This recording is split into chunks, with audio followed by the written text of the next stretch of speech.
नमस्कार दोस्तों, मेरा नाम है मनीष कुमार सिंह और आप देख रहे हैं 4 PM महाराष्ट्र। मैं फिर से हाजिर हूं महाराष्ट्र की एक बड़ी खबर के साथ में। और बड़ी खबर यह है कि उद्धव ठाकरे ने यह ऐलान कर दिया है कि विधानसभा चुनाव एनडीए गठबंधन साथ मिलकर लड़ने जा रहा है। और साथ ही साथ शरद पवार ने भी यह साफ कर दिया है कि जो जो पार्टी छोड़कर गए थे उन्हें वापस नहीं लेने वाले। यानी ये दोनों बातें जो है अब क्लियर कर दी गई हैं, क्योंकि पिछले कई समय से हम देख रहे थे कि इस पर खुलकर जब ये नेता नहीं बोल रहे थे, जब इनकी कुछ ऐसी प्रेस कॉन्फ्रेंस नहीं हुई थी, तो तमाम जो अटकलें हैं वो तेज हो गई थी। और एनडीए गठबंधन या महायुति की तरफ से बात कर लें तो तमाम नेता ये कहने लगे थे कि क्या उद्धव ठाकरे विधानसभा चुनाव में अकेले लड़ने वाले हैं, क्योंकि उद्धव ठाकरे ये अटकलें इसलिए तेज हुई जब नाना पटोले का फोन उन्होंने नहीं उठाया और नाना पटोले की तरफ से कहा गया कि उन्होंने कॉल किया था पर वो उठाया नहीं। तो तमाम जो पार्टियां हैं, जो विपक्षी दल हैं, जो उद्धव ठाकरे के खिलाफ लड़ते हैं चुनाव, उनकी तरफ से ये बात फैलाने जाए लगी कि क्या उद्धव ठाकरे जो है वो अकेले लड़ने वाले हैं, क्या इंडिया अलायंस टूटने वाला है। और तमाम गोदी मीडिया में भी हमने देखा कि हाथों हाथ एसी में बैठे, स्टूडियो में बैठे जो पत्रकार है उन्होंने हाथों हाथ इस खबर को ली और ये बात उठाई कि इंडिया अलायंस टूटने वाला है। इस तरीके से उठाई जैसे उनके पास पुख्ता जानकारी है, पेपर पर लिख करके महाराष्ट्र के जो नेता उन्होंने दे दिया उन्हें कि भाई हम लोग आपस में गठबंधन तोड़ रहे हैं। इस कॉन्फिडेंस के साथ वो न्यूज प्रेजेंट कर रहे थे। लेकिन आज जब प्रेस कॉन्फ्रेंस की है तो उनके भी उस दावों की पोल खुल गई और साथ ही साथ जो नेता ये दावा कर रहे थे कि इंडिया अलायंस टूट रहा है उनके भी दावों की पोल खुल गई। उद्धव ठाकरे ने साफ कह दिया है कि हम एक साथ लड़ने वाले हैं, एनडीए गठबंधन एक साथ विधानसभा चुनाव लड़ने वाला है।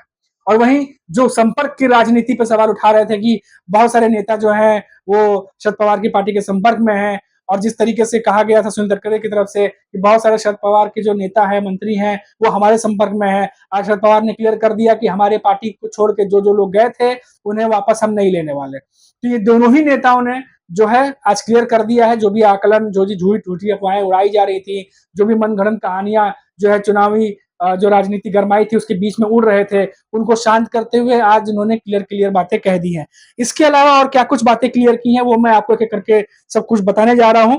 और क्या कुछ हुआ है इस प्रेस कॉन्फ्रेंस में, क्योंकि अभी गठबंधन की प्रेस कॉन्फ्रेंस थी तो यहाँ कांग्रेस के नेता के साथ साथ उद्धव ठाकरे तो थे ही, शरद पवार भी थे। और ये एक तरीके से धन्यवाद प्रेस कॉन्फ्रेंस थी जनता के लिए कि जिस तरीके से लोकसभा चुनाव में रिजल्ट आया है और इंडिया गठबंधन को जिस तरीके से भारी सीटों पर जीत हासिल हुई है उसको लेकर के ये तमाम बड़े नेताओं ने जाकर के धन्यवाद प्रेस कॉन्फ्रेंस की थी।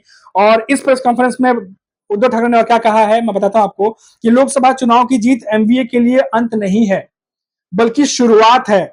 हम सभी दलों को साथ लेकर चुनाव लड़ेंगे। मुंबई के वाईबी चौहान सेंटर में हुई इस बैठक में शरद पवार भी थे और पृथ्वीराज चौहान भी थे, कांग्रेस के नेता हैं वो। और इस दौरान महाराष्ट्र की जनता को लोकसभा चुनाव में 31 सीटें जिताने के लिए धन्यवाद किया इन्होंने। और मैं आपको बताता हूं कि फिलहाल जो लोकसभा में जो रिजल्ट आए हैं उसको दोहराने की तैयारी जो है वो एनडीए गठबंधन की तरफ से की जा रही है। और उद्धव ठाकरे इसके अलावा और क्या क्या बोले हैं वो भी मैं आपको बताता हूँ, क्योंकि उद्धव ठाकरे जो इन दिनों उनके इंटरव्यूज कम हुए थे और प्रेस कॉन्फ्रेंस वो कभी कभी समय समय पर करते रहते हैं, लेकिन कई सारी अफवाहें उड़ रही थी इस बीच में, इसीलिए जो है आज आके उन्होंने कई सारी बातों को क्लियर भी किया है। उद्धव ठाकरे ने कहा है कि यह संविधान, शिवसेना के जो यूपीटी के प्रमुख है उद्धव ठाकरे, कहा है कि यह संविधान और लोकतंत्र को बचाने की लड़ाई थी। जल्द ही विधानसभा चुनाव आने वाले हैं। यह सरकार मोदी सरकार की थी और अब यह एनडीए सरकार बन गई है। अब देखना होगा कि सरकार कितने दिन चलती है। और यही बात संजय राउत भी जो है हर दूसरे दिन प्रेस कॉन्फ्रेंस में तीसरे दिन जब करते हैं, वो मीडिया से मिलते हैं तो ये बात वो हमेशा करते हैं। उसके आगे क्या अशोक चौहान पृथ्वीराज चौहान क्या कह रहे हैं वो सुनिए। ये प्रेस कॉन्फ्रेंस जनता का आभार व्यक्त करने के लिए है। महाराष्ट्र की जनता ने हमें जिताया है। लोकसभा चुनाव के बाद पहली बार महाराष्ट्र के इंडिया ब्लॉक के नेता आज मिले। आज सभी लोकतंत्र को बचाने के लिए एक साथ आए हैं। ये जो है पृथ्वीराज चौहान ने कहा। पृथ्वीराज चौहान ने और क्या कुछ कहा है कि मुझे उम्मीद है कि जिस तरह से लोगों ने लोकसभा चुनाव में हमें वोट दिया, विधानसभा चुनाव में भी हमें वैसा ही प्यार मिलेगा और अब महाराष्ट्र की भी सत्ता परिवर्तन होगा।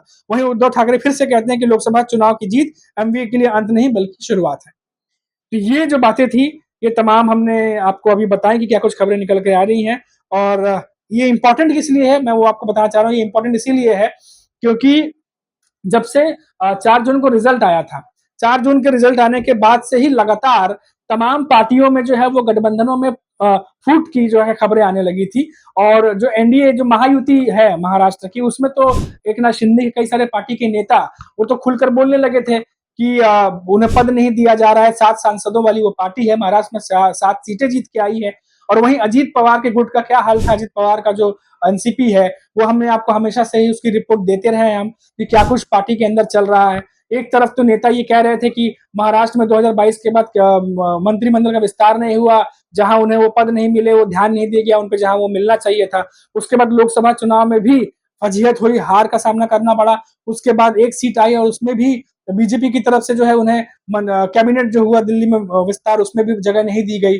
और जो सबसे बड़े नेता है वहां के प्रफुल्ल पटेल, जो काफी एक्सपीरियंस कैबिनेट में भी रह चुके हैं, उनको भी दिया भी गया पोस्ट, तो राज्य मंत्री का दिया गया, जिसे अजीत पवार ने ठुकरा दिया कि भाई कैबिनेट के मंत्री हैं, उनको वापस से कैसे राज्य मंत्री बनाएंगे, उसका डिमोशन मतलब वापस से उनको कैसे कम सीट पर ला सकते हैं। ये तमाम बातें जो होने लगी और इसके वजह से असंतोष नेताओं में फैलता गया।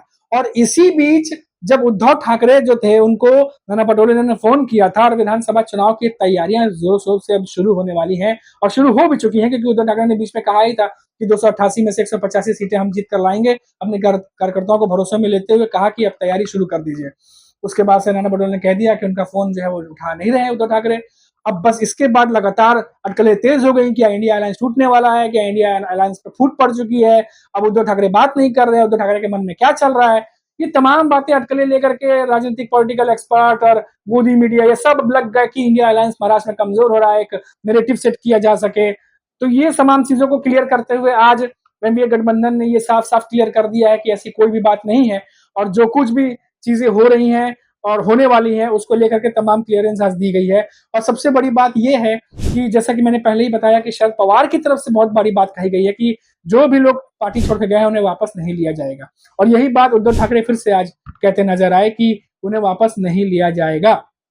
अब संपर्क में रहने वाले जो नेता वो क्या करेंगे? क्या जो ऑलरेडी मुसीबत में घिरे हुए हैं, एकनाथ शिंदे की शिवसेना की बात करें या अजीत पवार की एनसीपी की बात करें, अब उनके पास क्या ऑप्शन रह जाएगा? क्योंकि महाराष्ट्र की लोकसभा में हमने देखा कि परफॉर्मेंस उतनी अच्छी नहीं रही और बीजेपी खुद 28 सीटों में से 9 सीटों पर आकर सिमट चुकी है और ऐसे में देवेंद्र फडणवीस तो इस्तीफे की पेशकश भी कर चुके थे। तो जिस तरीके से महाराष्ट्र में महायुति कमजोर होती दिखाई दे रही है और वहीं इंडिया अलायंस एनडीए जो है वो मजबूत होता दिखाई दे रहा है, तो ऐसे में क्या कुछ रास्ते खुले हुए हैं एकनाथ शिंदे के पास, उनकी पार्टी के पास या अजीत पवार के पास, या कौन से ऐसे विकल्प हैं या कौन सी ऐसी रणनीति है जो उन्हें अपनाना पड़ेगा? क्योंकि 3 महीने का ही समय बचा हुआ है और अक्टूबर में माना जा रहा है कि विधानसभा चुनाव होंगे, जिसकी डेट अभी जल्द अनाउंस हो सकती है।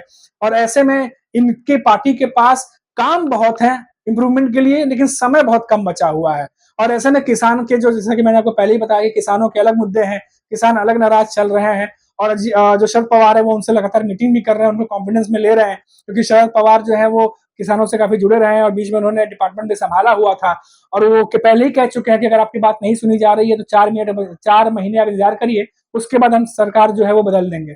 तो ये जो कॉन्फिडेंस बढ़ा हुआ है इंडिया अलायंस का, आज प्रेस कॉन्फ्रेंस में भी दिखाई दिया एनडीए गठबंधन का। और जो जो अफवाहें उड़ रही थी उन सबको क्लियर करते हुए एनडीए गठबंधन ने आज अपनी बातें रखी। हालांकि ये धन्यवाद देने के लिए प्रेस कॉन्फ्रेंस थी, और उसके साथ साथ बहुत सारे ऐसे सवाल थे जिसके जवाब भी उन्होंने दिए और आने वाले 3 महीने को लेकर के इनका स्टैंड क्या होने वाला है, इंडिया गठबंधन का जो एमवीए अलायंस है उसका क्या स्टैंड होगा, किस तरीके से वो आगे बढ़ेंगे, उसकी थोड़ी सी पिक्चर जो है आज क्लियर हो गई है।